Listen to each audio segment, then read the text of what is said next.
Apparently, all I need to lower cortisol and lose belly fat is a special drink, a supplement, a morning routine, and 14 things that somebody on YouTube is trying to sell me. I've been chasing weight loss ever since I was young enough to think that the cabbage soup diet was a good idea, and I'm not doing that again. My doctor did recently bring up stress, anxiety, sleep, and possible cortisol as things we need to work on. But I'm starting with free, realistic, and things that are already part of my life. My garden. Welcome to Slow and Steady with Andi. I'm Andi, and I am on Mounjaro for type 2 diabetes, insulin resistance, PCOS, and ridiculously slow weight loss. In this week's video, we're talking about how I'm trying to reduce stress and possibly cortisol in a realistic way without it turning into another expensive weight loss trend. I'm going to share with you what my doctor actually said and why these miracle cortisol claims are so tempting when you're trying to lose weight and the scale is barely moving. And then I'm taking you outside to show you one of the free things that genuinely helps me slow down. Cortisol is everywhere online right now. There are videos telling everyone that belly fat is a cortisol problem. There are drinks that supposedly lower cortisol. There are powders, supplements, morning routines, bedtime routines, specialties, certain foods, certain breathing methods, and usually some kind of before and after promise attached to it. And I understand why people click. When you're doing the things, watching what you eat, taking your medication, moving more, and the scale is still barely moving, we start looking for the missing piece. You start thinking, maybe this is it. Maybe cortisol has been the issue all along. Maybe this one drink is the one thing that nobody has told me about. I've been doing that kind of thing since I was really young. The first extreme diet that I can remember is the cabbage soup diet.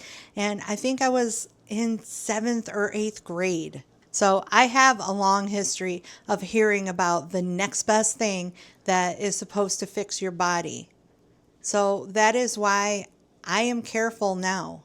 I'm not saying that every drink, supplement, or routine online is automatically useless. Some of them may include perfectly normal habits. Drinking more water, getting more exercise, cutting back on caffeine, getting more sleep, taking a walk, eating balanced meals. Those things are not ridiculous. But when one little habit gets packaged like it can explain your entire body, fix your hormones, flatten your stomach, and restart your weight loss, that's when I start backing away. Because bodies are not that simple, and mine is definitely not. Stress and poor sleep can definitely affect how we feel and function, but seeing one viral video does not mean that we have diagnosed ourselves with high cortisol. And it definitely does not mean that one trendy drink is the answer. So before I start building my whole life around something I've watched online, I want to go back to what was actually said in the room with my medical provider. My doctor did not diagnose me with high cortisol. She did not tell me that high cortisol is definitely the reason my weight loss is so slow. She did bring up that stress, anxiety, poor sleep, and possibly cortisol could be part of the bigger picture. And that difference matters. My A1C is 5.5. My blood sugar and Dexcom readings are really good. My appetite suppression is strong. My food noise is still really quiet. And all my thyroid testing so far has come back normal. So Mounjaro is doing really important things for my health. It doesn't mean that it's not working just because the scale hasn't been moving in the direction that I want it to. And because the medication is already helping my blood sugar and appetite, my provider does not want to push me to the highest dose and hope that that fixes the problem. Instead, she wants me to look deeper. If you watched my last video, my provider did tell me she does want me to work on stress, getting better sleep, getting more strength training.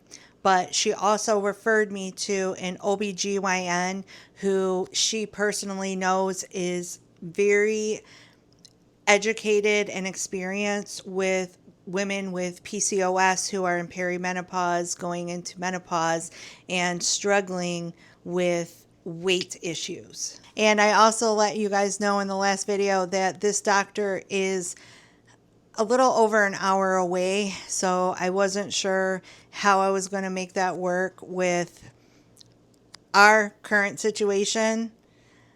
And I did end up making the appointment because I don't want distance or inconvenience to stop me from seeing somebody who I think really might be the right person for me, because I do really trust my two women doctors, and so far they really have been really helpful in guiding me on this journey. And so like I said, I'm confident that her directing me to this provider is the best choice for me. But since this doctor is highly sought after, my appointment is not until October. That is a bit of a wait, but I'm relieved that I have the appointment set and that it is on the calendar. And I think it's important to just mention that a possible contributing factor is not the same as a confirmed diagnosis. I can still take stress seriously and try to work on improving my stress levels without pretending I already know what my cortisol is doing. And now that cortisol has entered the conversation between me and my doctor, it would be very easy for me to start searching for the solution and develop a whole new routine that costs money and makes me feel like I have another full-time job. I have done enough of that in my life. At 51 years old, I've done that for most of my life. I've spent years believing that the next health answer had to be extreme. It had to be restrictive. It had to be complicated. It had to make me miserable enough to think that maybe this thing will finally work. And I don't want to do that anymore. I will not do that anymore. I'm not saying that I will never make another medical change. I'm scheduled to see a specialist. I'm working with my doctor and nutritionist. I am strength training. I am working on my stress. I'm still taking Mounjaro. But while I wait for the deeper medical evaluation, I can start with things that are free, safe, and already help me feel calmer. Not because they're a miracle cure, but because they're actually realistic enough for me to keep doing them. I'm not asking or expecting my garden to fix my hormones. I'm using it to help me stop running at full speed every minute of the day. And if there is one place where I can feel the difference between being wound up or being peaceful, it is right outside in my little garden. So come on with me. I want to show you why this little space helps me so much. So we live in the suburbs, not a big country property or a giant farm. So when I'm back here, it really makes me feel closer to nature, and it helps me turn off some of that noise running through my head. One of my favorite things about having a garden is watching things go from seed or a really small plant and growing into something completely different.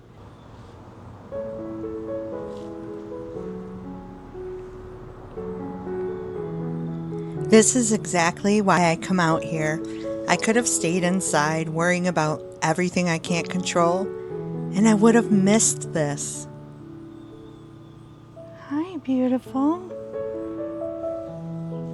Hi, beautiful. Oh my goodness, how blessed is this moment? For a few minutes, I wasn't thinking about cortisol, weight loss, work, or anything else. I was just standing there watching this beautiful little visitor.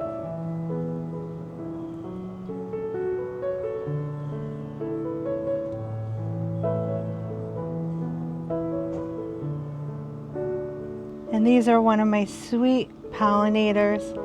Hello, my little bee. Thank you so much for visiting my garden. Yes, I talk to my pollinators.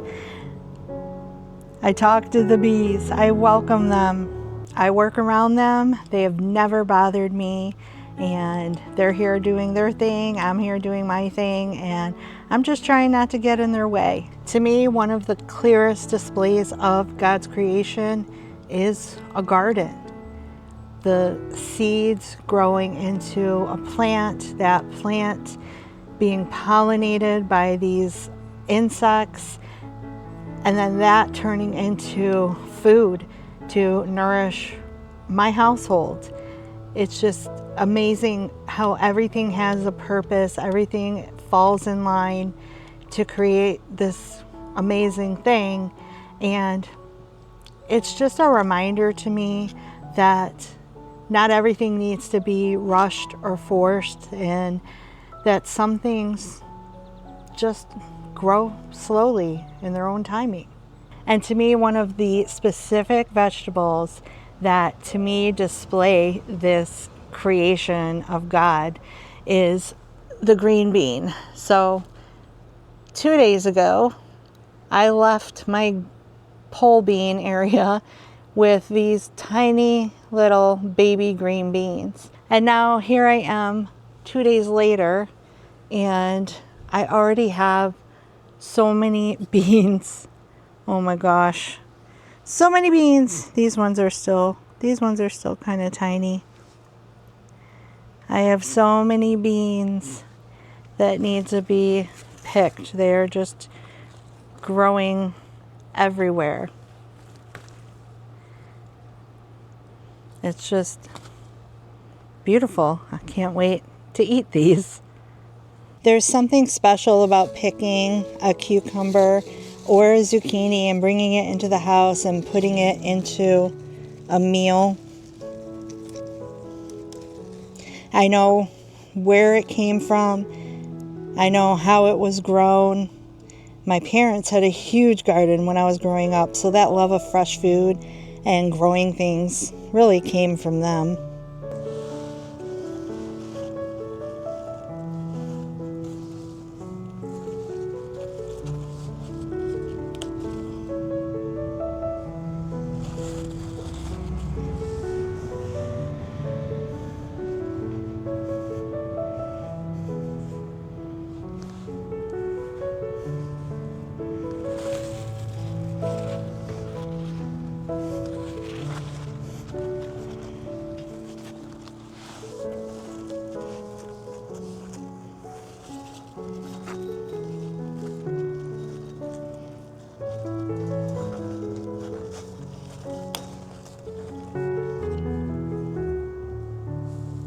This is what I notice when I'm out here.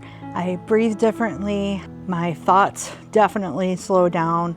For a little while, I'm not thinking about my weight, my job, all the upcoming responsibilities and commitments I have. My brain has somewhere else to go, and usually it's not alone in doing so. I have some resident squirrels that usually come right up to me if I have my peanuts handy, and I have a resident robin that every time I'm watering my garden is just waiting for me close by to be able to come down and start eating its worms. And I just love it. I love the beauty of nature and all of its creatures.